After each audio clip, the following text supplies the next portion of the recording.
Okay, shalom. All praises to the Most High, the Heavenly Father, through His Son, the Anointed Savior. We come together once again to bring out another empowering message.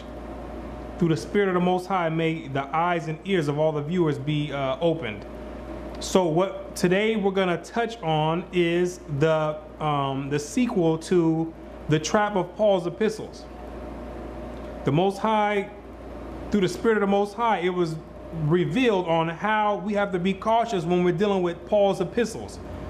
Because a lot of those letters and a lot of those verses and scriptures inside of his epistles can be taken the wrong way to promote wickedness. So that's what that video was to show you, that how you have to be wary of how you interpret those letters. But of course, there's always people out there that are more subtle than any beast of the field, and they're always trying to catch more people and bring them to the wickedness or to the dark side. So with this video, we're going to put an end to all misunderstanding regarding the epistles of Paul, because you're going to find out in this video that you have to make a choice. There's going to be no more room for open discussion once we finish this video. There's no more open discussion after we do this. You're going to have to pick sides on who's lying, because you're going to find out somebody's lying. Somebody's lying, and you're going to have to pick. And whoever you pick, your decision and what you go forth and do is going to have to reflect your decision. We can't have it both ways. That's what we're going to find out. It's either Paul's lying or the Christian church is lying. The modern day Christian church, Christianity. Somebody's lying. That's what we're going to find out. So without further ado, let's get right to it. And then you're going to have to make a choice. I'm Brother Yerushalayim. This is the Bible Unlocked. Paul versus Christianity. Somebody's lying. Acts 21 verse 18. And the day following, Paul went in with us unto James, and all the elders were present. And when he had saluted them, he declared particularly what things God had wrought among the Gentiles by his ministry. So now the setting is we have Paul getting together with James and the elders, and he's giving them a report on how his ministry is going with the Gentiles. And he's letting them know that there's been a lot of conversions among the Gentiles. Follow me.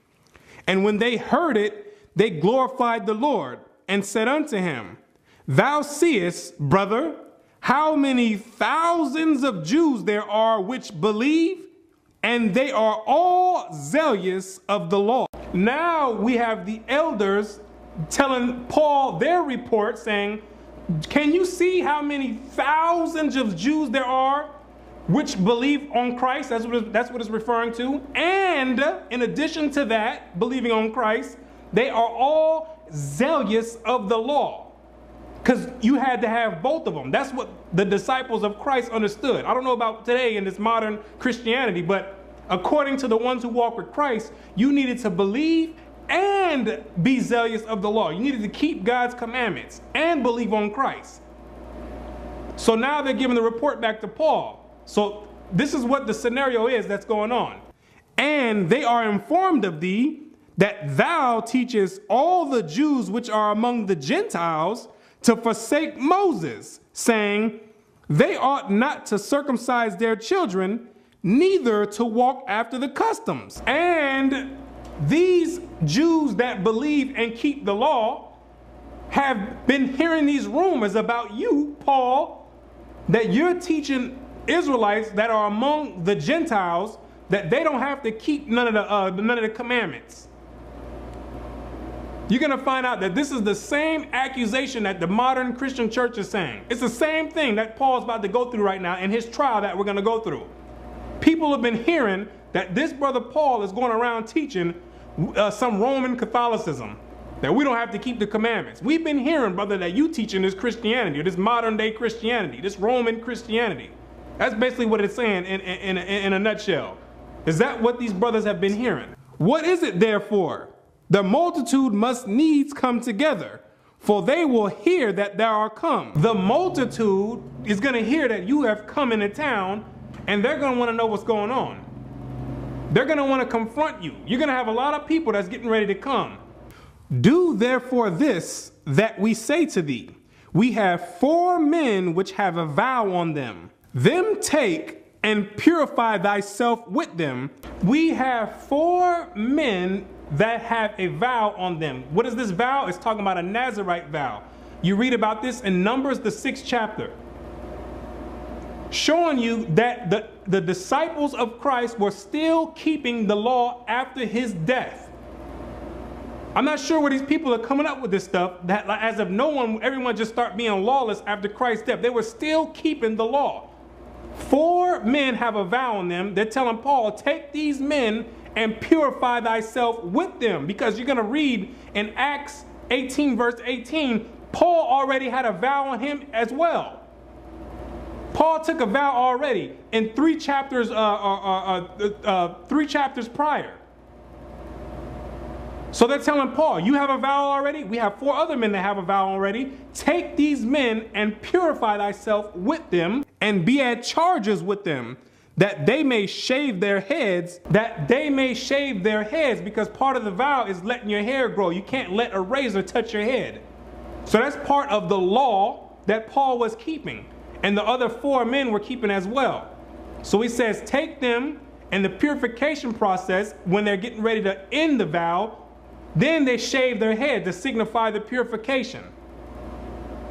And it says to be at charges with them, meaning Paul is in charge of paying for these people's sacrifices. Because there's a sacrifice, as we'll keep reading, that goes along with this vow. And Paul was to be the one to pay for it. And all may know that those things whereof they were informed concerning thee are nothing, but that thou thyself also walkest orderly and keepest the law. And when Paul did this, it was supposed to show the people, the multitude that's coming together to check him out and see what he's teaching. It was supposed to show them that Paul is a law keeper. And Paul's not running around teaching people you don't have to keep the law. That's what they were telling Paul to do. He said, you need to do this, brother. So these people, when they come, they say, okay, well, this must be some misunderstanding that we have. This brother's really teaching the law, teaching the commandments, and he's following the commandments. And notice that they didn't even ask him, is this true, this accusation we've been hearing? Because they knew that this wasn't true. So it was no need for them to even ask him. They just said, listen, this is what we heard, and this is what you need to do. They didn't even ask him, well, is this true that you running around wild teaching that people can be lawless since Christ died? Now, let's continue reading and see what happens. As touching the Gentiles which believe, we have written and concluded that they observe no such thing, save only that they keep themselves from things offered to idols, and from blood, and from strangled, and from fornication. So the elders say, unto the Gentiles, we told them that they didn't have to keep all the law. And then he gives the list on the things that they concluded that the Gentiles had to keep. We told them that, but the Israelites, nobody ever wrote that the Israelites or been teaching that the Israelites don't have to keep the commandments. Now let's find out what Paul says after the elders have brought this accusation up. Let's find out if Paul's going to whip out a Galatians 3 verse 24, or let's find out what he's getting ready, what his response is into this accusation being brought forth. Then Paul took the men, and the next day, purifying himself with them, entered into the temple. Wait, you telling me Paul didn't whip out a Romans 10 verse 9? All you have to do is believe? You telling me Paul didn't stand up and say, hold on. You know what, elders? I'm going to be honest with you. I am running around teaching we don't have to keep the law. And this is why. Romans 10 verse 9. You telling me Paul didn't stand up? Because this is what the Christian church is teaching, that Paul is teaching in his epistles that people can just be lawless and don't have to keep any of the commandments. Paul didn't even respond. Paul went right to it and said, and went right into, grabbed the men and went into the temple and did what the elders told him. So this is where we're going to start running into a dilemma. Because Paul didn't say anything. He didn't speak up for this. This doctrine that we don't have to keep the commandments, which he was accused of doing. And if that's what he was teaching, that's what he should have stood up and said. Let's continue, because it gets better. To signify the accomplishment of the days of purification. Until that, an offering should be offered for every one of them. See, an offering had to be offered for each one of the 4 men and Paul. This signified the end of the purification process.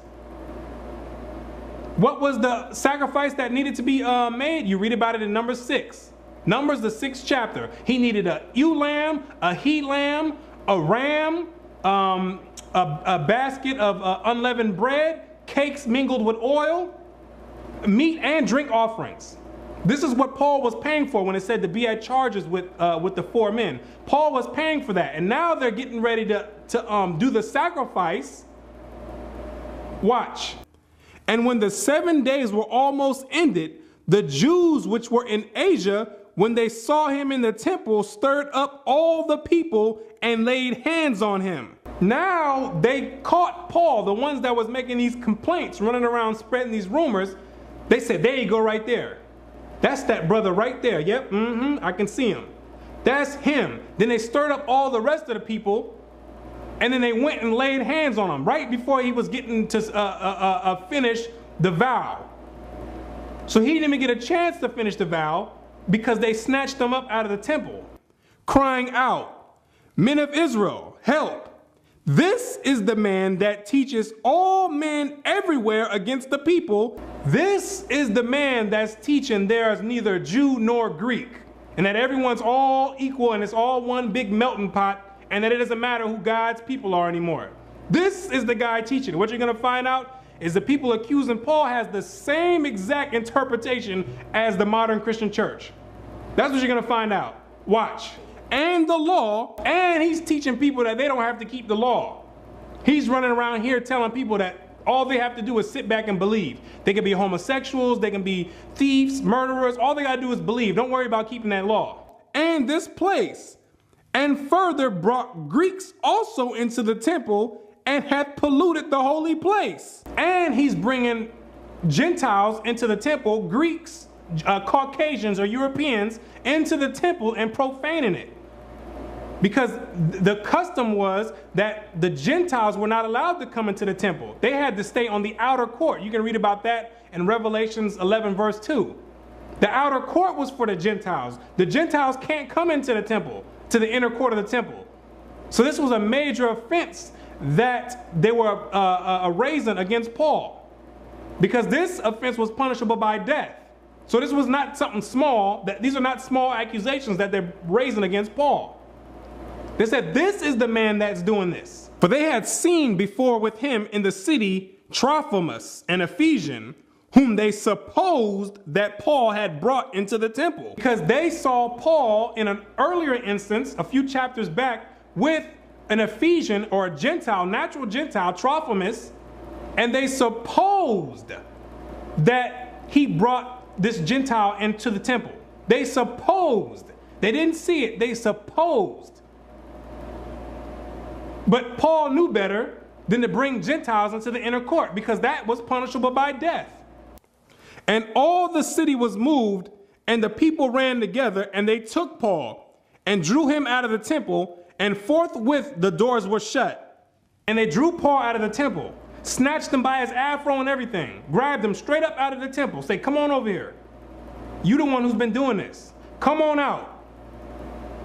Now, let's continue going on further, and we're going to find out that Paul's going to get put up on trial for this indictment. And we're going to find out what Paul says about it. If these accusations are true or if they're not. Let's go. Acts chapter 24, verse 1. And after 5 days, Ananias the high priest descended with the elders, and with a certain orator named Tertullius, who informed the governor against Paul. So now we have Paul in front of the Roman orator, who's now telling the governor all the indictment charges against Paul and why he's being brought up on these charges. Verse 5. For we have found this man a pestilent fellow, and a mover of sedition among all the Jews throughout the world, and a ringleader of the sect of the Nazarenes, who also have gone about to profane the temple, whom we took and would have judged according to our law. Is it saying that Paul is running around causing uproars? He's seditious. He's a pestilent fellow.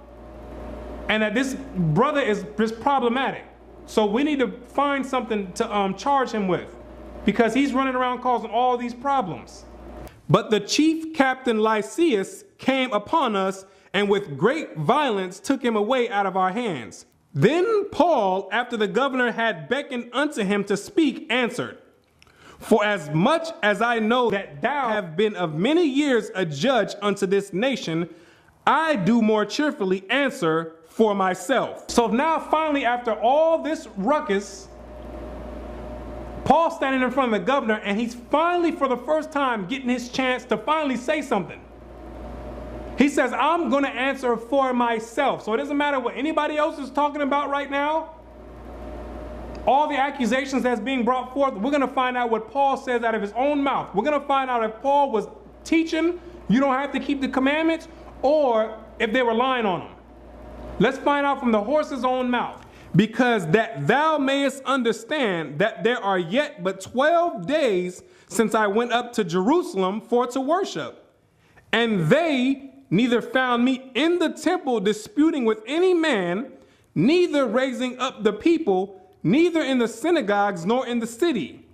Neither can they prove the things which they accuse me. So Paul says, 12 days ago I was just at Jerusalem worshiping. And they, meaning these Jews that's accusing me, they saw me there. And I wasn't disputing with anyone. I wasn't bothering anyone. All these claims that they're bringing forth, he says they cannot prove. Trying to say that I've been teaching that no one has to keep the laws and the customs of the Jews, he says these people cannot prove. But this I confess unto thee. But this is what I'm going to say to you. This is my confession. That after the way which they call heresy, so worship I the God of my fathers, believing all things which are written in the law and in the prophets. Paul says he believed all things, not some things, not a few things, not a knick-knack, patty-whack, give a dog a bone, not no small things here and there. He says he believes all things written in the law and the prophets. What does that mean? If somebody brought him Leviticus 20 verse 13, if they were sitting there on the judgment, a seat in the court, and said, Paul, here's Leviticus 20 verse 13. Do you believe this? Where it says a man shall not lie with mankind. If he does so, he shall be put to death. Do you believe this? Paul would have said, yes, I believe that, according to his own words. In the prophets, if somebody would have brought him Isaiah 14 verse 1 through 2, and said, where it says that all the enemies of Israel are going into captivity, Paul, do you believe this? He would have said yes. So how is it that we're getting Paul saying he believes the law and the prophets, and then in the epistles, people are trying to make it seem like he's teaching against the law and the prophets? This is why I say this is the dilemma we're getting ready to run into, and it's going to get better. It's going to get better. Because you can't have it both ways. That's what you're going to find out. You can't have it both ways. Either Paul is lying right here when he's on the stand, or Christianity's lying. Somebody's going to be lying, though. Somebody's going to be the liar. Let's get some more. Acts chapter 25, verse 1. Now when Festus was come into the province, after 3 days he ascended from Caesarea to Jerusalem. Who's Festus? He's the successor of Felix, the last Roman procurator. So now we have Festus coming down, and now he's about to deal with Paul. Verse 6. And when he had tarried among them more than 10 days, he went down unto Caesarea, and the next day, sitting on the judgment seat, commanded Paul to be brought. So now we have Paul getting ready to be brought in front of Festus. Let's see how this plays out. Let's see if Paul switches up his story this time, or if he sticks with the same story he just taught. in front of Felix. And when he was come, the Jews which came down from Jerusalem stood round about, and laid many and grievous complaints against Paul, which they could not prove. What were the complaints that they laid against Paul? Paul's teaching that you don't have to keep the law. Paul's bringing Gentiles into the temple. Those are the complaints that they were laying against Paul. And it says that they could not prove it. Letting you know that somebody's lying here. This is the same accusation. You got to find out, this is the same accusation that the modern Christian church is bringing against Paul. You're both doing the same thing. But the difference is these people were trying to get Paul put to death. The modern Christian church is trying to glorify him because you're lawless. It's the same exact thing. You both have the same exact accusation. While he answered for himself, I don't want to hear the answer from the Christian pastor. I don't want to hear the answer from the theologian. I don't want to hear the answer for myself. I don't want to hear anybody speak for Paul. I want to hear Paul speak for himself. That's what I want to hear right now. Let's find out what he says when he answered for himself. Neither against the law of the Jews, neither against the temple, nor against Caesar have I offended anything at all. Paul says, I did not offend anything at all against keeping the commandments, against bringing Gentiles into the temple, and against the king, which was or the Caesar, Nero at the time. This is out of his own mouth. What does this mean? If we would have brought him Romans chapter 10 verse 9 and says, well, what about this then? You just said, if you believe and you confess with your mouth, you will be saved. Paul would have says that's not saying that you don't have to keep the commandments. That's what Paul would have came and told you. That don't mean that. He says it right here. Neither against the law or anything have I offended at all. He says at all. Somebody's lying here, ladies and gentlemen. Somebody's lying. Somebody's lying. Either Paul is sitting up here right now being a bold-faced liar and he's being a coward and not standing up for what he believes, or the Christian church is purposely lying on him. Somebody's lying though. Somebody's lying. And I'm going to tell you right now, the burden of proof is no longer on people teaching that you have to keep the commandments. Now the burden of proof is on all you out there who's trying to teach lawlessness. The burden of proof is on you because you try to present one of those scriptures, one of these vague scriptures from Paul's epistles that can be interpreted so many different ways. When you try to present that, I'm not going anywhere else. We're going to stay right here. I'm going to bring this up where Paul says against the law or against the temple or against the king. He says he's never offended at all. I'm going to bring this up first and I'm going to ask you, do you believe Paul? That's my question. Do you believe Paul? Do you believe Paul when he says this? That's what I want to know first. Do you believe Paul when he says this, or are you only believing Paul when it fits your agenda? When it's something that you can take and make it say whatever you want it to say and justify being wicked? When do you believe Paul all the way, or do you believe Paul only when it fits you? That's what we want to know. Which one is it? I'm not going, and I'm not budging either. I'm going to tell you right now, ladies and gentlemen, you need to do the same thing. When somebody try to present these scriptures talking about any one of these Romans, whatever, or Galatians, whatever, no, we're going to go right here and ask, do you believe Paul when he says he never offended against the law at all? He never spoke against the law at all. On trial. Because the two options are, if you believe Paul, if you believe him right now when he's saying he never spoke against the law, that means in his epistles, what you need to do is you need to interpret those epistles to correspond to what he's saying here in order to not make him a contradiction.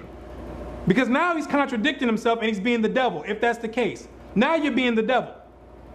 You're lying over here. You're being a coward lying over here on the judgment seat saying, oh, I'm not teaching that. I'm not teaching that. And then when you get off, you're teaching people, yeah, I'm teaching you don't have to keep the commandments. That's the devil. That's being a liar. That's a deceiver. And if that's how you feel, and if that's what you believe Paul's doing, you don't need to be dealing with none of his letters. You don't need to be dealing with anything that he's dealing with. And if you say you do believe Paul, that means you need to make his letters correspond to what he's saying. You only got two choices. That's it. You only got two choices. And some people out there are just so wicked that they'll say they don't believe what he's saying here and still use his letters for doctrine. When it's dealing with your soul salvation, you don't need to be dealing with discrepancies like that. Well, when he's lying here and telling people, he's lying to the people here, but then he's telling people something else over here. You don't need to be dealing with people like that if that's how you feel the situation is. So you got a choice to make. You have a choice to make. Nobody wants to deal with this on Paul on the trial. Nobody wants to deal with this. Everyone want to skip over this where Paul is blatantly he's flat out telling you, I'm not speaking against the law. Somebody's lying, ladies and gentlemen. Let's continue. Verse 9. But Festus, willing to do the Jews a pleasure, answered Paul and said, wilt thou go up to Jerusalem and there be judged of these things before me? See, Festus was in league with the Jews. They were all trying to get him set up to come down to Jerusalem to be judged there because they know they were going to catch him there. They were going to, they know that they were going to pull some type of trial out and find him guilty. Even if the brother wasn't guilty, they were still going to make a way to find him guilty. So they were all in league with each other at this point. Then said Paul, I stand at Caesar's judgment seat. Paul says, I'm not a fool. I'm standing right here. Because it's obvious what you brothers are trying to do. It's obvious what y'all trying to do. Y'all can't prove anything that you're saying, and you're still trying to get me to go down to Jerusalem to get judged. You have to be out of your mind. I'm standing right here. That's what Paul says. You can go pull that stuff on someone else, but it's not working here. I've been around the game way too long where I ought to be judged. To the Jews have I done no wrong, as thou very well knowest. Paul says you know it. You know it. And the Christian church too. You know he didn't offend anything against the Jews. You know it. And if you don't know it and if you don't believe it, you need to leave Paul alone. You can't be using Paul and making it contradict itself when you're dealing with people's salvation. That's inconsiderate and disingenuous. You can't have it both ways. You can't have the ice cream and the cake. You got to pick one. Either he's lying or he's not lying. Somebody's lying though. Somebody's not telling the truth. Somebody's only telling half the story. For if I be an offender or have committed anything worthy of death. If I'm an offender, if I'm teaching in Romans 10 verse 9 or Romans 3 verse 20 that you don't have to keep none of the laws, if I'm teaching in any of my epistles that you don't have to teach no laws and you don't have to keep no commandments, if that's my intent when I wrote these letters, I refuse not to die. Put me to death right now. If that's what I'm doing, I need to be put to death. That's what he's saying. I need to be put to death. If I'm offending and I'm doing that against the law, put me to death right now. If I'm bringing Gentiles into the temple, put me to death right now. He says, I refuse not to die. I refuse not to die. That's a strong statement right there. He didn't say, you can go ahead and kill me. He says, I refuse not to die.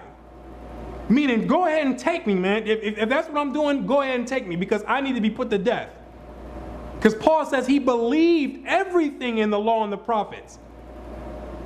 And it tells you in the law, if somebody comes around telling you, let's go worship other gods, which is what the modern Christian church is doing, telling you to come away from the Most High and go and worship the Babylonian God, the God of the Roman Catholic Church, it says the judgment is they need to be put to death. Paul says, I refuse to die. So it's either if Paul's lying right here, nobody needs to be dealing with him. If you believe Paul is lying, nobody needs to be dealing with him. But the choice is, if you don't believe he's lying, don't bring me no Romans 10 verse nothing and try to say that Paul's teaching against the commandments, because now you're contradicting them. You're doing the same thing that the Jews were doing back then to him, trying to catch him up and falsely accusing him. You're doing the same thing. You're doing the same exact thing. You're no different. And Paul is going through a rough, stressful time right now, trying to clear his name from these people accusing him. And then now you got 2-point-something billion people doing the same thing. It's amazing how it works, doing the same thing. But if there be none of these things whereof these accuse me, no man may deliver me unto them. I appeal unto Caesar. But I'm not gonna die for something that I didn't do. See, if I did it, I refuse not to die, but you're not gonna get me for something I didn't do. See, that's the difference. I'm not gonna die innocently. That don't make any sense. That's just stupidity. I'm not gonna volunteer myself to be put to death if I'm not doing it. So once again, if they brought him Ephesians, anything, Galatians, anything, any one of those scriptures in his epistle and said, what about this right here, brother?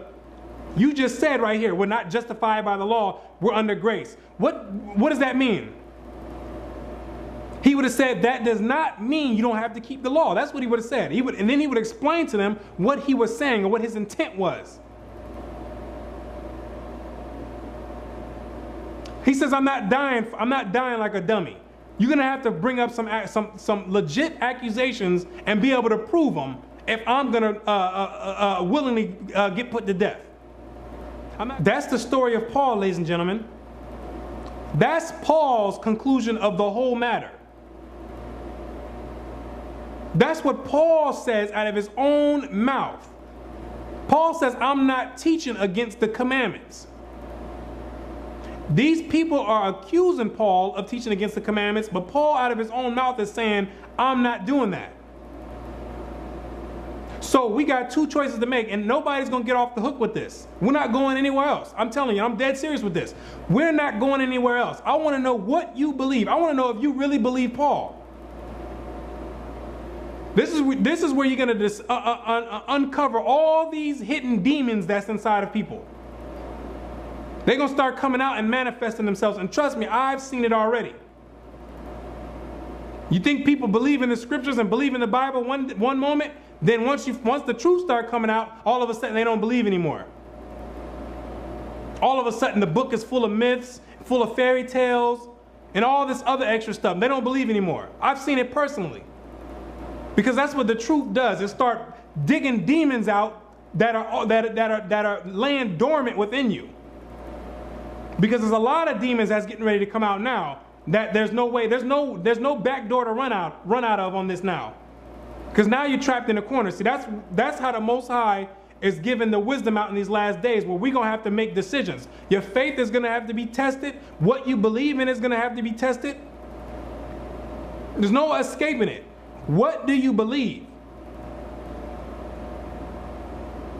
What do you believe? Because if you believe Paul is telling the truth, I don't want to hear about you saying anything about Paul said we don't have to do this. No Colossians 2:16 or any of that stuff.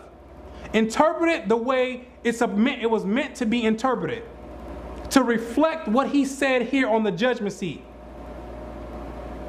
And if he's lying, you don't need to be following him. If you believe he's lying, you don't need to be following him. Who's going to be following a coward? Who's going to follow a coward? All the other prophets got put to death for this word, standing up firm for what they believe in. Paul is not exempt from that. If he believed that we don't have to keep the commandments, when on the judgment seat, he should have jumped up with a Romans whatever and said, all you got to do is believe. Now, come put me to death. Do something about it. Do something about it. That's what I believe in. I believe Christ died on the cross for everyone else to be lawless. And we don't have to keep no commandments. All we got to do is believe. Do something about it. I'm willing to die right now. That's what we should have seen in this trial. That's what we should have seen Paul come out and do. But he didn't do that. He didn't do that. He spoke, the way he formatted his speech was in league with everyone else in the scriptures. All from Moses all the way on up to Christ. And all the other elders that were telling him that the Jews believe and they keep the law. That's how he formatted his rebuttal to the accusations that they were bringing forth. Which makes me say, okay, well, I'm going to take this brother's word for it. I'm going to take this brother's word for it, because truth be told, no one could. That's all you can do is take his word for it. We can all his epistles are. There's many interpretations that can be put on those. Why? Because we don't have the records are incomplete. We don't have what the churches wrote to him. We don't have all of the letters that he wrote. All we have is one form of communication. We have one form or one prospect of the communication being taken place. We don't have the letters that he wrote back or that they wrote back to him. We don't have the letters. And when you read 1 Corinthians chapter 7, verse 1, it tells you that he's responding to a letter. He says, it's a response to the letter that they wrote to him. Well, where's that letter at that they wrote to him? So we don't have the full conclusion of what's going on. So people claiming to be some expert on Paul. You're not some expert on Paul. You can't be an expert on something that you don't have. You can't just chime in halfway through the conversation and think you know everything that's going on. The fact is, we don't know what's going on. Paul wrote 4 letters to the Corinthians. How many do we have in the scriptures? We got 2. We got 2 letters out of 4. And someone jumping in talking about they think they know everything. No, that's not the way it works. It doesn't work that way. So the only thing we can do is go off of what the brother said. At least that's what I'm going to do. Because I'm going to be honest with you. There's brothers out there that have a strong case saying that Paul is lying. And it's a solid case. I'll be unbiased with it. I'll tell you the truth. I'll be objective. They have a strong case. The Christian church has a case, but the Christian church is minute to what other brothers who actually study the scriptures. They have a strong case for it. But I'm not going to go with that, because I'm not going to take the risk of him telling the truth. I'm going to take his word for it, and that's how I'm going to interpret his epistles. I'm going to interpret his epistles to not defame his name as the other Jews and all other Christianity is doing already. I think that's unfair for someone to do. But the difference is, the brothers that teach that he's lying, they don't deal with the epistles of Paul. That's the difference between them and the Christian church. They say we're not dealing with it at all. We're going to stick to what we know and what's clear versus going to something that's not all the way clear. So, ladies and gentlemen, we got a decision to make. I'm going to tell you that right now. There's a decision to make. That's all I want to hear. What do you believe? I don't want to hear no other scriptures. What do you believe? Do you believe Paul? Is Paul telling the truth, or is he lying? And then after you make that decision, everything else that you bring out with Paul better reflect that decision.